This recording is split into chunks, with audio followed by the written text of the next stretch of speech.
I've themed these out, and I want to start with the challenges for utilities to meet load growth.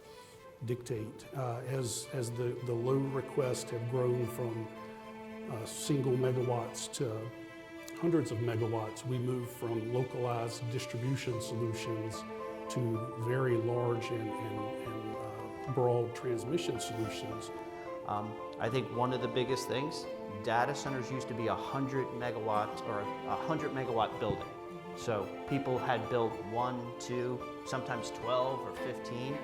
Now as you're looking at AI, they're looking at warehouses or factories per se. They could be 700 megawatts in a single building. We're hearing from our members that, yeah, they could easily double the size of their, the load in their area. And we're comparing that against, the generation that we're seeing come online, and it's just not matching up. So the biggest challenge from our perspective right now is will the capacity be there to serve these loads?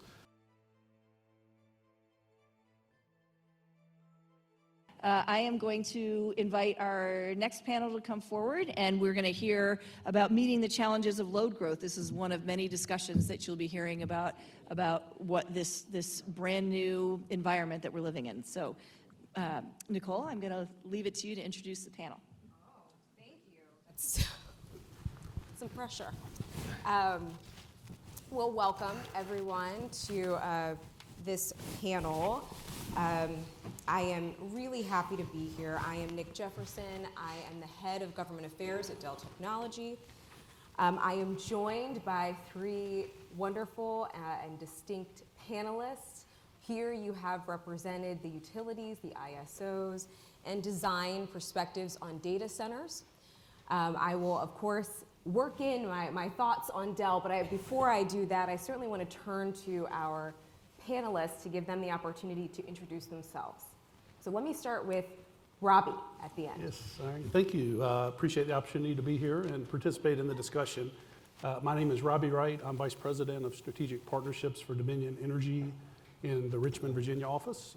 And currently I lead our key account teams, key customer relationships, as well as our demand side management, energy efficiency programs, and our data center practice, which is a standalone practice for us. 32 years in the electric utility industry. Most of that has been in the operations, engineering, design world. So happy to be here. Excellent. Let me turn to Kyle next. Hi, Kyle Trotter. I'm a Senior Manager of Resource Utilization at Mid-Continent Independent System Operator, or MISO.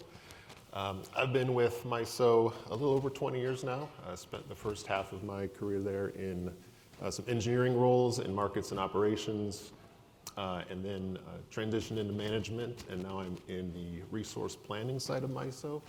So we're working primarily on the generation interconnection queue and working closely with our expansion planning department that handles a lot of large load additions. Excellent. And finally, Phil. Good morning, Phil Fischer with Black & Veatch. For those of you that don't know Black & Veatch, we're a global engineering and construction and advising company. So we build power plants, water treatment plants, and a host of other infrastructure, as well as advise for the electrical grid. I'm personally a client executive in our data center team. We're working with clients in terms of siting, in terms of building bulk infrastructure to support data centers. So these are now substations that are on-site transmission connected, on-site power generation to be able to bridge the gap to utility delivery, water treatment plants, and then a host of other design within the white space area around the operation. So it's become an area that we have seen dramatic change in very quickly. Excellent. So I wanted to give them the opportunity to introduce themselves so that as you take the frame of this panel, you understand the expertise that we have with us today. So today's panel will delve into multifaceted challenges and opportunities associated with AI data centers. AI-driven technologies are poised for significant future economic growth, as we all know. However, meeting the necessary load growth for AI data centers presents that major challenge for utilities, as Robbie mentioned, and requiring new innovation.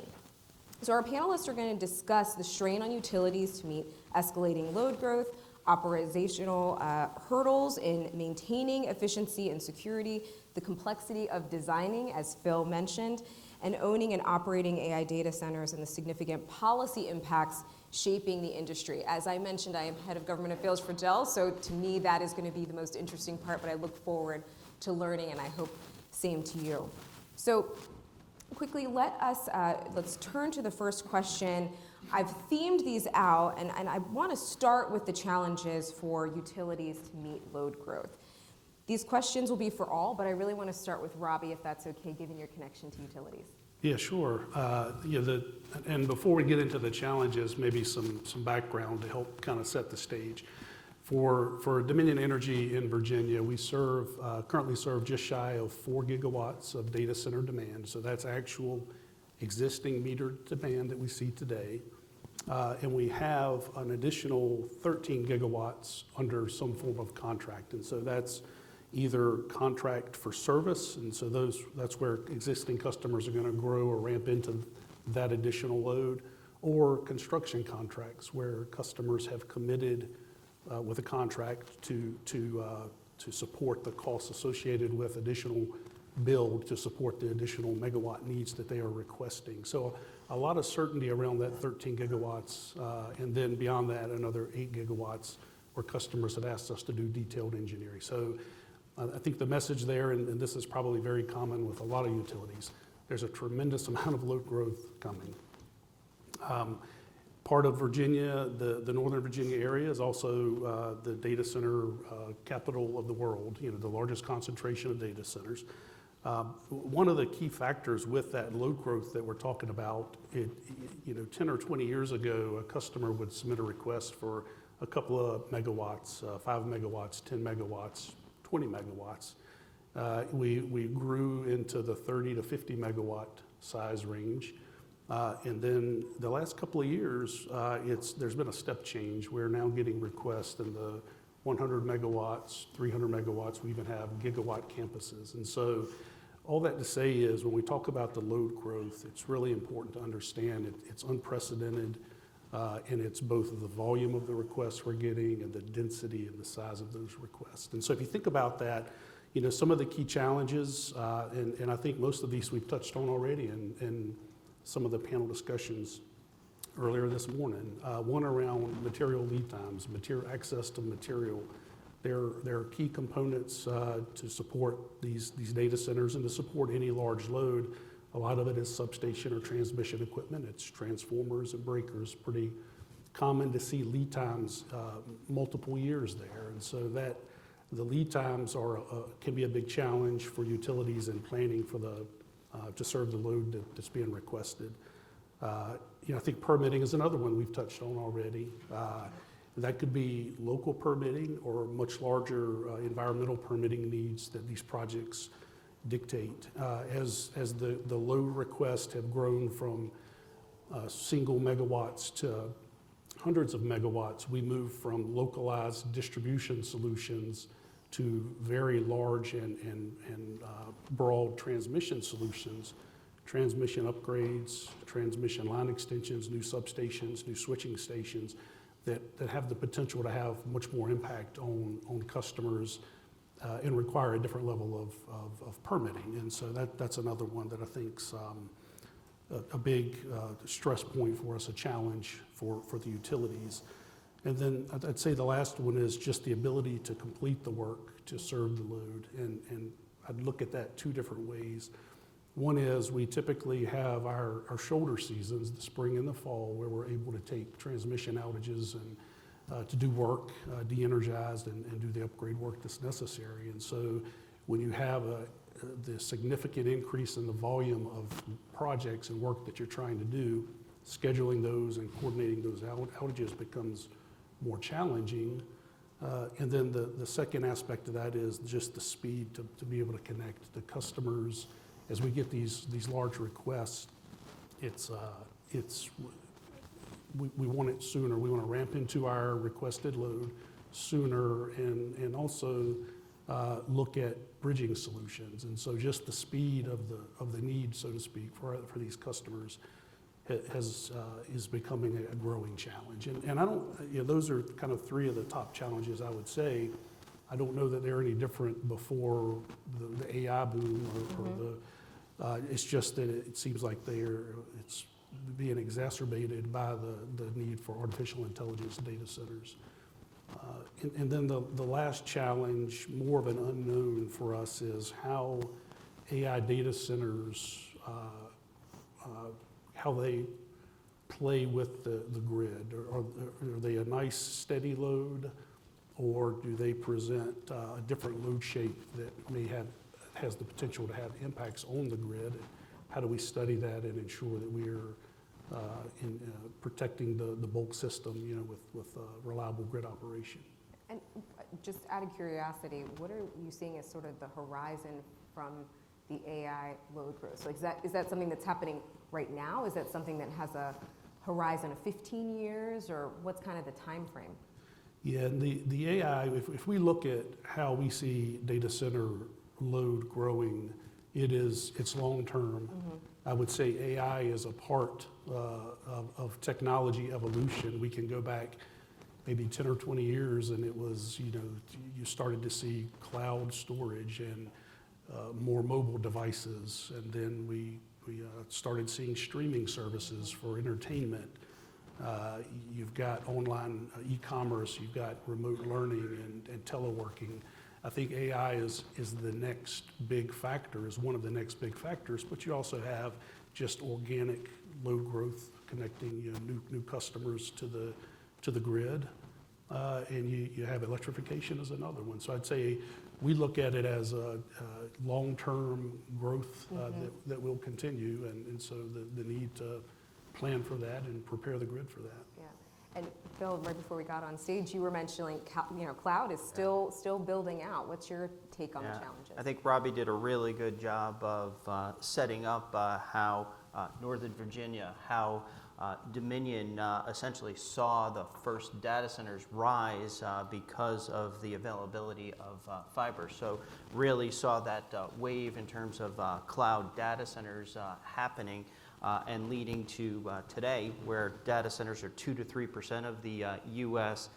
Electrical grid consumption. That's going to be rising to about 8% by 2030. It is going to be double digits, whether it's mid or high double digits as we go to 2040, is really a question of how quickly does AI come about. So you're seeing these dramatic changes in terms of hyperscale, co-location facilities, the cloud facilities, competing simultaneously for data center capacity. As folks are looking to be able to enter this next technology wave, building data centers does not mean that you win AI, does not mean you monetize and have a business. By not building them, not having availability means that you're not relevant. So that's really why we're seeing the big hyperscalers self-developing and using other developers, why we're seeing so much investment by significant money funds investing in data center development. And what has dramatically changed, Robbie alluded to it, they used to be distribution connected, fairly likable loads as far as both the utility and the system operator. They became bigger over time, so we saw single digits to 10. I've been in this industry for 30 plus years. I remember data centers that saw densities at a rack level in the single digits. As we enter with AI, especially with NVIDIA, Dell knows some of the challenges that are happening with that. You're seeing quickly as we move to the different chips, whether you're looking at the evolution from Hopper to Blackwell, Rubin, you're seeing changes that go to 150 kW per rack out to 350. There's the potential to go to a gigawatt in a rack space. If you're not familiar with a rack, it's basically a 2x4 foot footprint that holds IT equipment. So dramatic change in the amount of energy that comes in. So now enter transmission connected. Obviously MISO's seeing that capacity problem. They're seeing also what type of load shape does it have? Is it constant, which data centers used to be very square or rectangular? What AI workloads are going to be there? Will they be impulse type loads? And what does that mean? especially as you look at AI factories. I think one of the biggest things, data centers used to be 100 megawatts or a 100 megawatt building. So people had built 1, 2, sometimes 12 or 15. Now as you're looking at AI, they're looking at warehouses or factories per se. They could be 700 megawatts in a single building. We're providing multiple substations, and I think Robbie defined some of the challenges in terms of these data center operators. They needed to be able to go fast, so they wanted to be able to solve their different issues. They solve for the labor problem by getting enough specialized contractors. They solve for supply chain by bringing in equipment into their supply chain. There's one entity out there that has $9 billion of equipment for data centers. Everything from power distribution units, transformers, to bus duct and all the cooling that go with it. So now they can stand up a data center in 18 months. To accelerate that, they've asked utilities, can I build my own substations? Can I build my own water treatment plants? So a lot of changes in the designs that really are impacting lots of different entities and accelerating, because the cloud's not dead. It's going to continue. AI is here and only accelerating, and we have to figure out how does that ecosystem work together. Excellent. And Kyle, Yeah, I'll chime in real quick. Robbie did a very good job setting the stage for kind of all of the challenges that we're hearing from our members. Dominion is not a MISO member. We're from Canada down to Louisiana, right in the middle of the country. But all of our members are listing the same things that he laid out. Our load historically, bumped around a peak of about 120 gigawatts. It was relatively flat for a number of years. And just recently, in the past couple of years, with these large spot load additions, we're hearing from our members that, yeah, they could easily double the size of the load in their area. And we're comparing that against, the generation that we're seeing come online, and it's just not matching up. So the biggest challenge from our perspective right now is will the capacity be there to serve these loads? We have a generation interconnection queue right now that has hundreds of gigawatts in it, but it's slow because there's so much in it. And we've made a number of reforms to try to speed up that queue to get more generation online faster. But then we're finding even on the end of that cycle, we have a lot of generation interconnection agreements that are being signed that are sitting there and things aren't moving because there could be supply chain issues, there could still be permitting issues. So there's the biggest challenge right now from MISO's perspective is that capacity problem that we have meeting the additional demand and the speed of that coming online paired with transmission. Transmission development can take 6, 8, 10 years for these very high voltage transmission lines, and as we've heard, data centers can come online within 12 to 18 months, and so there's just a mismatch there, and it's a big challenge to tackle right now. Yeah, and as we talk about the transmission, one of the things, at least in my area, where you hear there are significant transmission challenges are with renewables, or from thinking of a sustainability perspective, and it's not a secret that there's this tension between the two. How can utilities balance the need for infrastructure investment, as you were mentioning, with the demand for sustainability? You can jump in here too, Robbie. I know I see you down there itching for it. Yeah, I'll jump in. And it was hit on a couple of times already today, all of the above. We think that it's going to take more of all sources to meet the capacity requests that we see and the forecast that we have. And Kyle mentioned the MISO kind of growth projection, and similarly for Dominion, we're about a 23 gigawatt peak utility. It took us 100 years to get here, and we see that in about 15 years we're going to double that. So it really is all of the above. We've got the largest offshore wind farm project in the country in construction. We have options, additional lease areas that are under control for additional offshore wind. Interesting to hear some of the comments this morning. So we'll see how that plays out. We've also got a lot of work around solar, utility scale solar. We are, at the same time, we are, have a new natural gas plant proposed that will go before our regulators here in the next few months. And so it's just a matter of, it's going to take, we believe it's going to take all of these resources to meet that need. And some is around achieving clean or sustainability targets or goals that might exist. For us, they're at the state level.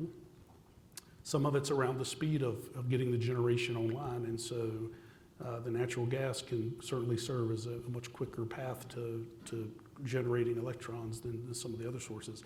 But it's definitely an all of the above approach. And so those are kind of the known generating sources and options. But then you can look further down the road and small modular reactors. Yeah. How do they come into the discussion? Or long duration energy storage, how does that fit into the discussion as a resource? And so it's, we're certainly looking at it, and we will see how things change with the administration change that's coming up. But you know, we're continuing full speed ahead on the projects that are approved and we believe make sense to meet the needs of our customers.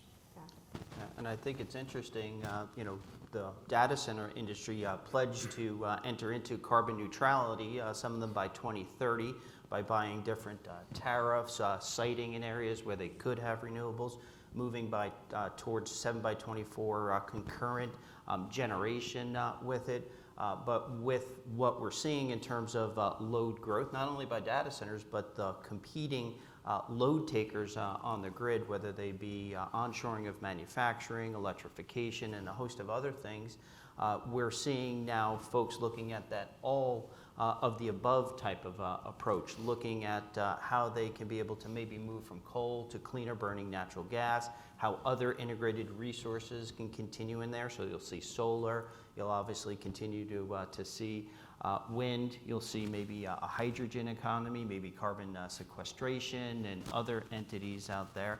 So we've seen these data centers look at the siting, collaborate with utilities, even start to look at things such as bridging, self-generation potential options. Mentioned earlier today about supply chain, large combined cycle plants, you're looking at 4 years just waiting in line before you can have anything delivered. So the utilities and IPPs have those troubles to bring it into the capacity and to be able to have resource adequacy. That leads to different data center operators looking at large industrial turbines and using those for primary bridge power, maybe turning them to backup power. Maybe they're able to produce and put power on the grid, maybe respond to different things. So we're seeing that the data center industry has really understood the utilities and the ISOs are not the enemy. They are the solution. It's a collaboration effort. What can they be able to do to accelerate that? What might they be able to do different? Many data centers had stranded assets like diesel generators. Now, most folks think of diesel generators as something from the 70s, tier 4 generators using diesel, cleaner than others, but not non-carbon, but maybe they can be used in terms of interruptible tariffs. Robbie knows the trouble when Dominion had looked at the potential of using those to offset grid troubles. I would say that diesel generators, especially compared to peaker plants, may represent other opportunities in terms of less of a carbon footprint. So we're seeing a lot of change, but I think the realization is natural gas is this transition, and that as we move forward, we need to understand timelines, we need to understand permitting, we need to understand supply chain, and just capacity in general. Yeah, what I'm hearing you say is it's not an either or, it's an and, right? Which I know, from Dell's perspective, that's certainly the tack that you've taken, regardless of what administration was in seat. But yeah, I mean, I think that's absolutely right. Kyle, if I may, I know we were talking a lot about renewables and the sourcing piece, but what about the efficiency, right? I mean, there's the what goes in, but also how do we make sure that what is in the data center is efficient? That's a good question from an ISO perspective, because for us, we see it as load, and when we think about load, we're thinking how are we forecasting it, and how are we dispatching the system around it. And since these huge loads are so different than the traditional system that was built to dispatch a generation, it's we're really going to have to think hard about how they actually behave and participate in our real-time operations in our markets. I mean, we have some tools available right now, whether it's demand response programs that can instruct loads to reduce their consumption or turn off completely in some cases to balance that generation and load. Or in the capacity market, we have some mechanism in there called load modifying resources, for example, where loads can be compensated to reduce in times of emergencies. And that is a concern for us given recent extreme weather events now, where we've seen, especially in seasons where we're not traditionally expecting to have emergencies. I think Robbie mentioned typically we're planning around summer and winter peaks, but now we're seeing a lot of events in the shoulder seasons, spring and fall. So, it is definitely a challenge to understand how these will really behave and what they will look like when they become operational. As far as efficiency goes, we're also all of the above as for generation. We don't care where the megawatts come from. We just want megawatts on the system so that we can meet our load obligations, right?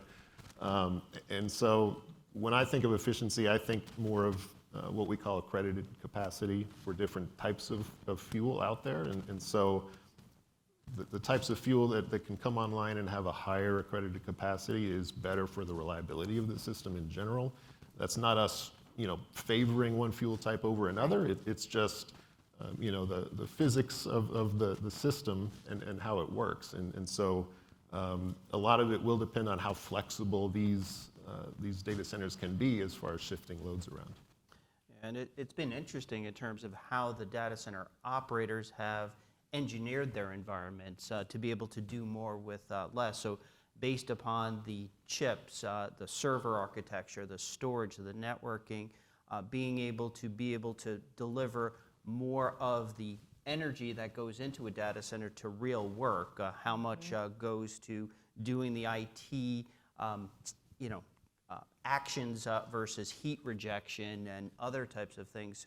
So folks have really been focused on that for a number of years, driving down a term that they use called power usage effectiveness. One would be absolutely everything that you have in terms of kilowatts or watts goes to actual work. Anything above that, is showing waste. If we go back 10, 15 years ago, there were PUEs of data centers that were in the 3 to 5 range. Today, some of the world-class data centers have driven it down to 1.1 or below. They're using water evaporative cooling to be able to do that. When data centers were not as abundant, not as large, water was a resource that was relatively available. As they get bigger, you're looking at the sustainability impacts. How do you use recycled and recovered water? How do you move to something that may not leverage it, but you raise your power usage effectiveness to use mechanical cooling? The other issue is these high densities that are happening there. As described, you're having to take care of heat rejection at the rack level that could be 10 to 100 times greater than they were accustomed to. So now you start introducing different topologies, bringing water directly to the racks and to the chips themselves to exchange that, and how does that occur in that environment? Many of them are closed loop, so the good news is you're not evaporating that, but that is meaning that on smaller parcels of land, especially in areas that are concentrated, take Loudoun County, that acreage is several $1 million for a data center per acre. Now you can suddenly bring on an unfathomable amount of load that is there. So you might be able to get hundreds of megawatts just on that small parcel. So how does that challenge the system operator, the utility, the neighbors, bringing in transmission lines for it? So very interesting environment, but the data centers are trying to figure out how could they operate their loads better?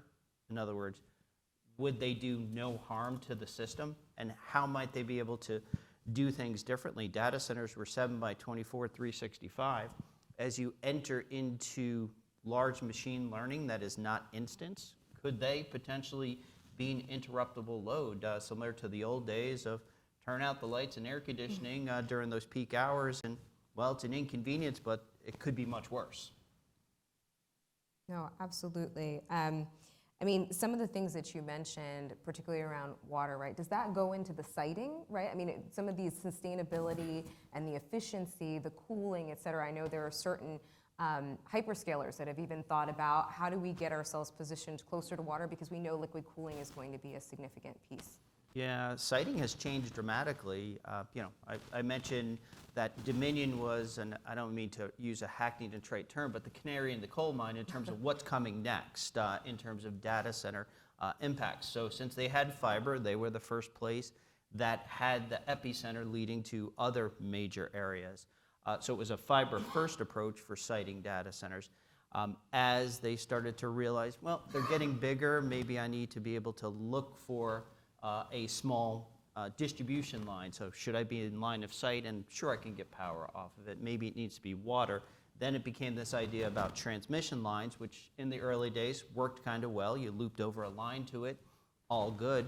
Then suddenly the system's full. There's not enough capacity, and there's not enough transmission to get amperage to it. So now, essentially, folks have changed their siting criteria to power first. And that's leading to areas that are very rural. Latency was the whole reason around fiber. Latency's kind of been solved for most of the examples. It doesn't mean that major metropolitan areas are dead for data centers, but now you move out to these areas where there are load pockets that are 4 to 5 gigawatts of a single campus. There's parts of Texas now that essentially you're dropping in cities the size of Austin into West Texas. How do you deliver for that? So that's the challenges that you're really seeing with regard to that siting criteria. We do a lot of site due diligence in terms of where can you site these and where might you be able to generate your own energy. We've been doing siting for large power plants for years. Now bring that to a data center type level, or maybe even move data centers to areas where power plants are already under development. So it's been a very collaborative thing.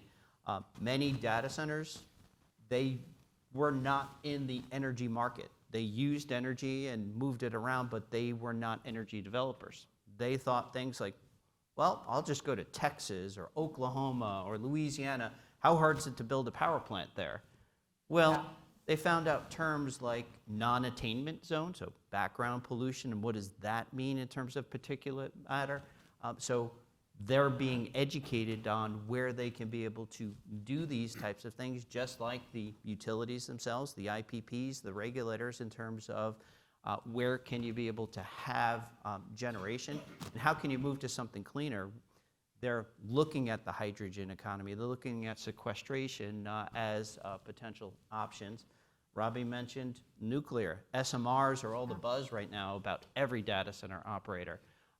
I've personally broken the hearts of a couple of CEOs when they were promised by the next promising technology, we'll have you in SMR in 3 years. Well, we're not looking until 35. Oh, wow. It's not going to happen. You can't get a site license, technology license, and an operator's license. So I'm very bullish on it. I think it is both at a large power plant and a modular reactor. And modular is a term that's anywhere from 1 to a half gigawatt in size. So it's really an obnoxious term to call it small modular. It's really just not pressurized. I mean, that's one of the cutting edge places that companies are trying to go when they're thinking about siting and designing their data centers. What are some other cutting edge investments that we're seeing on the AI data center front? I think it's just looking at how to use novel technologies to help that collaboration. So can you be able to take advantage of solar in a rural aspect? Solar is great, but in terms of having hundreds of square miles to generate, that may be a problem. Can you be able to dispatch it with energy storage? So some of that working with the system operators, working with the utilities and finding out what loads are coming in, can there be collaboration? Where in the system can it be located? Typically, utilities are absorbing those system impact costs that are there. And that's a hard balance for it. For many of the data centers, energy is either an OpEx if it is a hyperscaler itself, if it's a co-location provider that may have a single tenant at a gigawatt in size, they're passing some of those costs along to them. So they're looking at having the right carbon footprint, the right delivery time, the right level of reliability for it, which is something that may change the dynamic from 5 or 6 nines of availability to maybe something that's a little bit lower depending on their appetite due to the business case that the technology is being used. Anything on? Yeah, I would just add, and Kyle touched on it earlier, you know, the generating side, how do you generate, what are the resources in the mix that provide the electricity for this significant growth that we're seeing and we're planning for? But the other side of that, how can we work with customers? Are there opportunities to control their load when they are online, if it's training and other types of load? Are there opportunities to get more precise or to just get deeper into how those sites and those customers operate there to generate their product as a way to manage the impact on the resource needs? And so we've had conversations with customers. They're certainly, most of backup diesel generators are tier 2 and only qualified for emergency generation. And so when you talk about day ahead notifications and things like that, you quickly exclude those as an option in today's world. But for customers that are building sites, if they're shifting to cleaner sources or if things change in the regulatory environment, can you take advantage of those resources, either curtail them to where they're just not running, they can schedule their training around your needs, you know, your grid impact and grid needs, or can they shift over to that backup generating source? And then I think that's where something like long duration or just any energy storage, as that technology evolves, may become another option. So just another angle to look at that same problem of what are the novel solutions that might come into play for this. And just one more point on that. It's interesting to think about siting from MISO's perspective, because for years and years we thought about generation siting and where generation can connect and not have to pay millions of dollars in network upgrades to the transmission system. But now it's just as critical to start looking at where large loads can interconnect that are as large or larger than these generation facilities. You know, just this year in 2024, one of our advisory committees has been discussing a new issue about how to better collaborate between, you know, generation providers and the large load additions themselves. So there's a couple of issues working through our stakeholder process where we're talking about, you know, how can we better share information between those generation developers out there that are looking, you know, for someone to take their power and the data center customers coming in that need it, without sacrificing the state's resource adequacy, right? So we've for our long-term transmission planning, we're developing futures that look out 20 years that consider, you know, state policies, renewable penetrations, things like that, and then developing plans for transmission based on that. But you know, 5 years ago, these large loads weren't part of those plans, right? And so going forward, our states and our members are going to have some certainty about where those will be, so that we can account for them in our transmission plans. Yeah. And it's funny you mentioned the term interconnect, the woes you had in terms of everyone being a solar developer or others in terms of their siting. Where will they be in the queue? Do they actually come online? And having a plan from that, enter in this immense demand for data centers, and everybody thinks they're a data center developer, so they're taking positions in the queue. There are entities out there that are very bankable. The hyperscalers, the top 20% of the so-called co-location teams out there, they're willing to be able to collaborate, put earnest money together, and look at potentially ways to change that and be able to work together. But it's really been this challenge in terms of where are they going to be? Will they actually use what they consume? One of the woes that co-location data centers had is they don't control the operations of the IT. So they may ask for a certain amount, build infrastructure that is 100% compatible with that load tariff request, but yet maybe only be at 50%, and it's because of their tenants wanting to fail over to it. Now enter these virtualized large load language models and whatnot. You may see impulse loads that are at the gigawatt level as things happen. So how do you protect your system from that? So it's very interesting in terms of these changes. I keep going back to it only takes a small number of bad actors to poison an entire industry. Well, I've heard two magic words for me, which is regulatory or regulation and policy. So I have to go down this direction. But before I do that, I just want to get a time check because I realize the shot clock isn't going here. Yeah. Oh, well, I want to, I'm torn, guys, to take my own privilege or do I turn it to the audience? Do we have audience questions, maybe even related to policy? I will let the moderator come to you.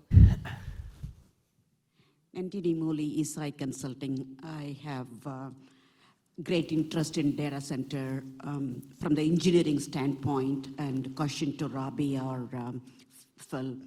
With respect to the generation, on-site generation, why couldn't we think of switching over to combined heat and power, large-scale operation, and use perhaps the waste heat to a neighboring industrial facility or something, so you could solve two problems in one shot, and community microgrid kind of configuration could help us.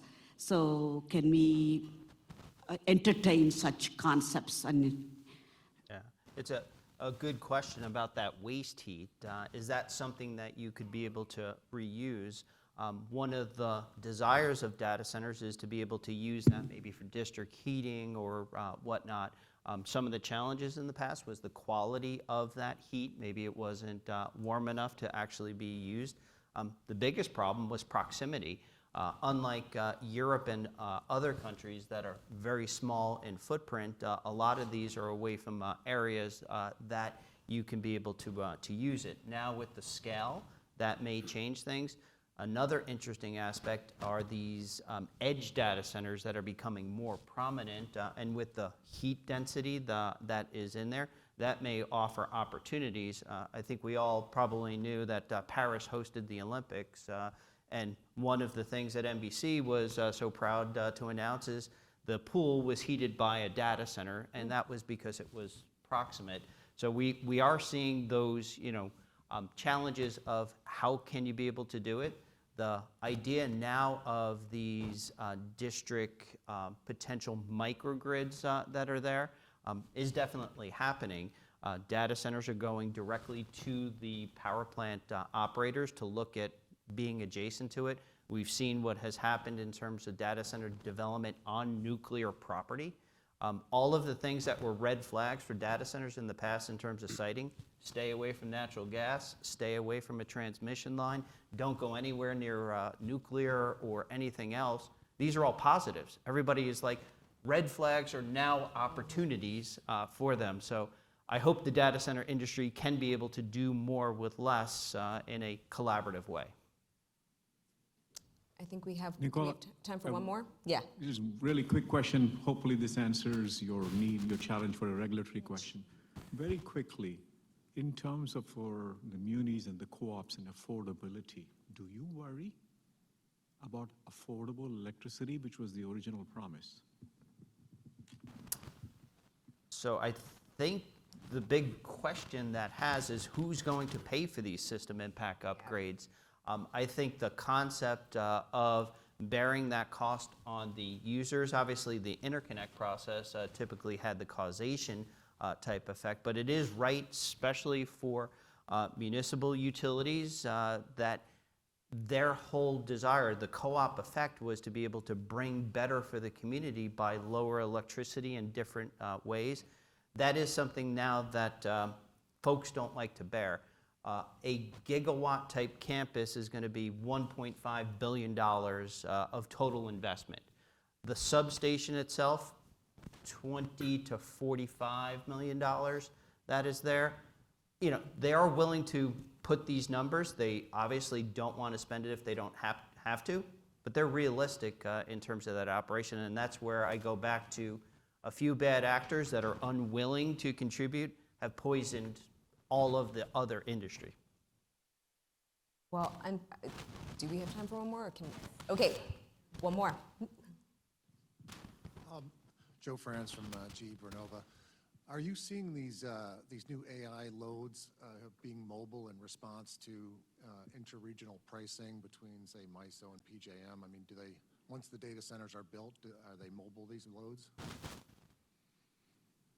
We're not seeing it yet. Yeah, I'm not Bitcoin seeing mobility. operators, you know, that was the whole idea about Bitcoin. I think that has impacted AI in the way that people are thinking it's all about that, lowest cost of energy.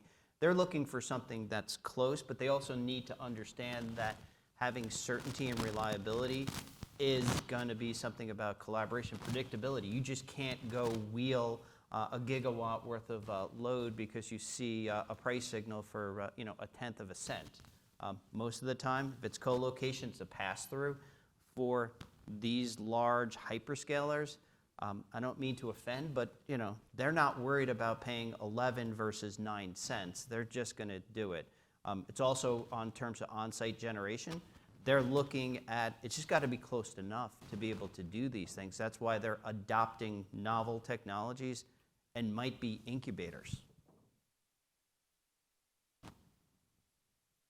Well, I am going to take a brief point of privilege as moderator to close us out, to have each of you give me one word about what you see as the future of AI data centers that really kind of sums it up for you. You know I'm going to start with you, Robbie. One word. I'm putting you on the spot. Didn't know this one. You can use 5, that's fine. Okay. Yeah, it's an exciting time in the utility industry, and that's probably not something we can say very often. That's great. Wonderful. Yeah, Innovation. Kyle. I'll keep it positive and say opportunity. Yes.